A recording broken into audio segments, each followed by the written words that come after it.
जिसने ताजमहल को उड़ाने की धमकी दी, अब उसकी नींद हराम हो चुकी है, क्योंकि यह मामला सिर्फ एक इमारत का नहीं, भारत की अस्मिता और आत्मसम्मान का है। मामला भगवान शिव के तेजो महालय का है। आगरा में ताजमहल को आरडीएक्स से उड़ाने की धमकी के बाद योगी आदित्यनाथ की पुलिस ने दिखा दिया कि यूपी में अब सिर्फ कानून नहीं, एक्शन भी चलता है।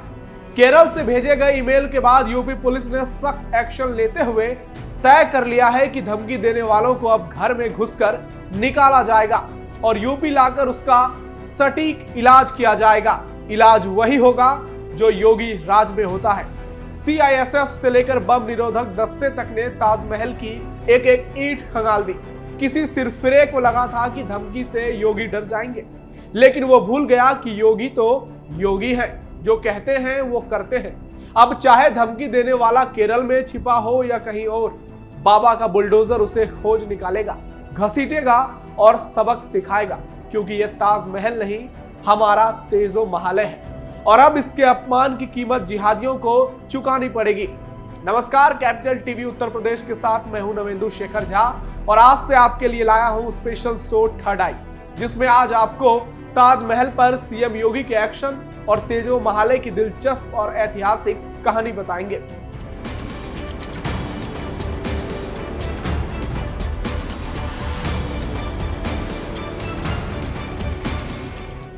आगरा से केरल तक दौड़ेगा सीएम योगी का बुलडोजर। तेजो महालय पर कुछ भी बर्दाश्त नहीं करेंगे सीएम योगी। जिहादियों को केरल से घसीट कर लाया जाएगा आगरा।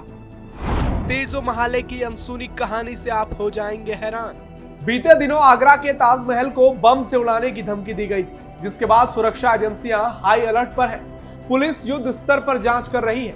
दरअसल धमकी देने वाला ईमेल केरल से आया था, इसलिए आगरा पुलिस की टीम जल्द ही केरल जा सकती है। शनिवार को पर्यटन विभाग को सुबह ईमेल के जरिए ताजमहल बम से उड़ाने की धमकी मिली। ईमेल में लिखा था कि 3:30 बजे ताजमहल को आरडीएक्स से उड़ा दिया जाएगा, जिसके बाद यूपी पुलिस और पैरामिलिट्री के जवान एक्शन में आ गए।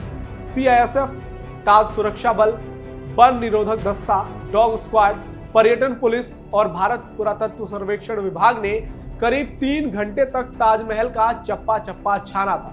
हालांकि कहीं कोई संदिग्ध वस्तु नहीं मिली। धमकी के बाद ताजमहल के पूर्वी और पश्चिमी गेट पर सतर्कता और बढ़ा दी गई। चेकिंग अभियान के दौरान किसी भी पर्यटक को पैन तक ले जाने नहीं दिया गया।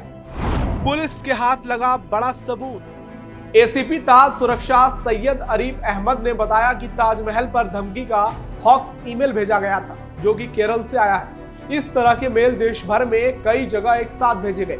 इसकी जांच साइबर सेल से कराई जा रही है।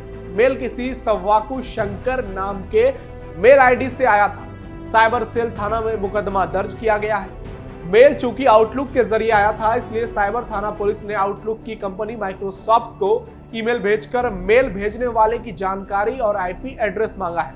और ये कहा जा रहा है कि आगरा पुलिस अब धमकी देने वालों को केरल जाकर पकड़ने वाली है और उसे घसीटकर यूपी में लाया जाएगा और उसे सीएम योगी के बुलडोजर का दर्शन कराया जाएगा। यानी धमकी देने वालों के कयामत के दिन आ गए हैं। ताजमहल को पहले भी कई बार मिली धमकियां। आपको बता दें कि कई बार ताजमहल को उड़ाने की धमकी मिल चुकी है। 24 दिसंबर 2024 ताजमहल को बम से उड़ाने की धमकी का ईमेल आया था। 4 मार्च 2020 फिरोजाबाद के नारखी थाना के क्षेत्र निवासी विमल ने ताजमहल को बम से उड़ाने की धमकी दी, जिसके बाद पुलिस ने उसे फिरोजाबाद से गिरफ्तार किया। मार्च 2008 तमिलनाडु के एक व्यक्ति ने कॉल करके ताजमहल में बम की सूचना दी, जिस पर पुलिस ने उसे गिरफ्तार कर जेल भेज दिया था। ताजमहल नहीं, तेजो महालय। पिछले कुछ सालों में देश का माहौल बदला है। सनातन की बात देश भर में होने लगी है। ताजमहल को सनातनी अब तेजो महालय कहने लगे हैं। लेकिन इसके पीछे की कहानी क्या है? आखिर इस मुद्दे का आधार क्या है कि ताजमहल एक शिव मंदिर था और मकबरे से पहले उसे तेजो महालय के नाम से ही जाना जाता था और पूजा जाता था। कैसे मुगलों ने इस पर कब्जा कर अपनी जिहादी सोच के चलते यहाँ मकबरा बना दिया? पूरी कहानी बताते हैं आपको। दरअसल इस पूरे विवाद को पुरजोर तरीके से जिसने उठाया, उसके बारे में आपको जान लेना चाहिए। उस व्यक्ति का नाम था प्रोफेसर पुरुषोत्तम नागेश ओक। यानी पीएनओ, जो एक लेखक थे, फ्रीडम फाइटर थे, आजाद हिंद फौज के चीफ जनरल एआर भोसले के एडीसी रह चुके थे और फर्गुसन कॉलेज पुणे में अंग्रेजी भी पढ़ाते थे। इसी के चलते उनके नाम में प्रोफेसर जुड़ गया था। पीएनओके का शुरू से ही हिंदुत्ववादी लेखन की ओर रुझान था। उन्होंने एक किताब लिखी, the Taj Mahal as a temple place, जिसमें बहुत शानदार बातें लिखी गई। हालांकि कुछ वामपंथियों ने इस पर कुतर्क किया। फिर साल 2000 में सुप्रीम कोर्ट ने प्रोफेसर ओक की इस मांग को खारिज कर दिया कि ताजमहल को एक हिंदू मंदिर घोषित कर दिया जाए। लेकिन यह भी सच है कि जिस तरह से बाबरी ढांचे को लेकर इलाहाबाद हाईकोर्ट ने आदेश दिए कि एएसआई जांच करे कि नीचे मंदिर था या नहीं और बाबरी ढांचे की जियो मैपिंग सैटेलाइट से हुई, वैसा कोई आदेश ताजमहल के संबंध में सुप्रीम कोर्ट ने ओक की याचिका खारिज करते समय नहीं दिया। प्रोफेसर ओक ने ताजमहल को तेजो महालय महादेव मंदिर बताया। प्रोफेसर ओक ने ताजमहल को मूल इमारत न मानकर तेजो महालय महादेव मंदिर की मॉडिफाइड बिल्डिंग माना है, यानी किसी और इमारत को तोड़कर उसके स्थान पर उसी के मलबे से बनाई गई इमारत। उनके तर्क हैं कि किसी मकबरे को महल नाम क्यों दिया गया, क्योंकि महल संस्कृत से निकला शब्द है और किसी दूसरी इस्लामिक इमारत में नहीं मिलता। अगर मुमताज महल से लिया गया तो मुम कहाँ गया, फिर खाली ताजमहल क्यों कहा गया? ताजमहल का मकबरा क्यों नहीं कहा गया?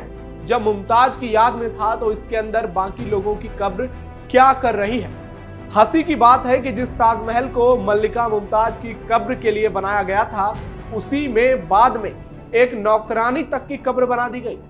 नेशनल जियोग्राफिक के वीडियो के आधार पर प्रोफेसर ओक ने दावा किया कि इस्लाम में किसी भी मृत देह को सुपुर्दे खाक करना बेहद जरूरी है, तो मुमताज को क्यों नहीं किया गया?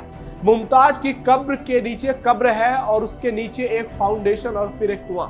जमीन यानी खाक में तो देह मिली नहीं। किसी भी किताब में मुमताज के मरने की तारीखें क्यों अलग अलग लिखी हैं? ये कहीं नहीं बताया गया कि बुरहानपुर से मुमताज की लाश को कब ताजमहल में दफनाया गया। ओक ने यह सवाल भी उठाया कि 22 साल तक ताजमहल बनता रहा तो उसका निर्माण कार्य का ब्यौरा किसी भी साल के लेखे जोखे या किसी किताब में क्यों नहीं है। ओक ने यह सवाल भी उठाया कि 22 साल तक ताजमहल बनता रहा तो उसका निर्माण कार्य का ब्यौरा किसी भी साल के लेखे जोखे या किसी किताब में क्यों नहीं है। अगर ताजमहल इतनी ही मजबूत इमारत थी, औरंगजेब ने इसकी मरम्मत क्यों करवाने के आदेश दिए? प्रोफेसर ओक ने भी अपनी किताब में दावा किया कि कब्रों के ठीक नीचे शिवलिंग है। ओक का तो यह तक दावा है कि मुमताज अपनी कब्र में कभी दफन की ही नहीं गई। ओक का कहना है कि अगर ताजमहल वाकई में एक मकबरा था तो 22 कमरे नीचे और पूरे कैंपस में सैकड़ों कमरे क्यों बनाए गए? ये तो महल में बनाए जाते हैं। ये पूरा कैंपस सील क्यों किया गया? ओक के इन तर्कों का बहुत ठोस आधार है। ताजमहल में छोटी सी बिल्डिंग है न कारखाना यानी म्यूजिक हाउस। आखिर कब्र में सोए लोगों को म्यूजिक की क्या जरूरत थी? उनका कहना है कि यह तो मंदिरों में होता है ताकि सुबह और शाम आरती या त्योहारों पर म्यूजिक बज सके। इसका कोई ठोस आधार नहीं है। ओक ने एक अमेरिकी संस्था द्वारा की गई कार्बन डेटिंग के नतीजों की मदद से भी सवाल अपनी किताब में उठाए कि जो लकड़ी ताजमहल की नींव में लगी है उसकी उम्र ताजमहल के बनने की तारीख से 500 साल पहले की निकली थी। इसके साथ ही उन्होंने मुमताज की कब्र में धतूरे के पौधे को ओम की शक्ल में जिस तरह उकेरा गया है उससे भी अपने सबूत में शामिल किया गया। ये अलग बात है कि तर्क हमेशा सत्य नहीं होते, लेकिन कोर्ट आदेश पर बाबरी की तरह इन आरोपों की जांच भी होती तो कम से कम ये विवाद भी श्री राम जन्मभूमि बाबरी मस्जिद की तरह ढल तो जाता। इन दावों में बहुत दम है बॉस, परिणाम बहुत जल्द दिखाई देंगे, क्योंकि आजकल कुछ लोग ताजमहल को लेकर प्रेम की निशानी का दावा करते हैं। हालांकि शाहजहां कितने प्रेमी थे ये हर किसी को पता है। 10-12 शादियां की और अपनी बेटी तक को नहीं छोड़ा। तो आप बताइए कि क्या वाकई में वो व्यक्ति अपने प्रेम को लेकर इतनी शानदार इमारत बनवा सकता है? और इस इमारत को शाहजहां ने क्या बनाया, ये तो भारत के मजदूरों की कौशल थी। इसमें भारत के मजदूरों ने अपनी कौशल का ताकत और शानदार परिचय दिखाया तो एक शानदार बिल्डिंग बनकर तैयार हुआ जिसका नाम शाहजहां ने अपनी बेगम के नाम पर रख दिया। ताजमहल को तेजो महालय शिव मंदिर बताते हुए 23 जुलाई 2024 को सावन के महीने में जलाभिषेक, दुग्धाभिषेक और अन्य हिंदू त्योहारों पर पूजा अर्चना की मांग को लेकर योगी यूथ ब्रिगेड ने याचिका दायर की थी जिसमें दावा किया गया कि तेजो महाले शिव मंदिर है, करोड़ों हिंदुओं की आस्था का केंद्र है, जिसे लेकर वो लगातार अपनी लड़ाई जारी रखेंगे। शुक्रवार को हुई सुनवाई के बाद कोर्ट ने अगली तारीख 22 जुलाई की दे दी है। फिलहाल इंतजार कीजिए। आज के स्पेशल शो में इतना ही। कमेंट बॉक्स में बताइए कैसा लगा आपको हमारा खास प्रोग्राम थर्ड आई, और देखते रहिए कैपिटल टीवी उत्तर प्रदेश। धन्यवाद।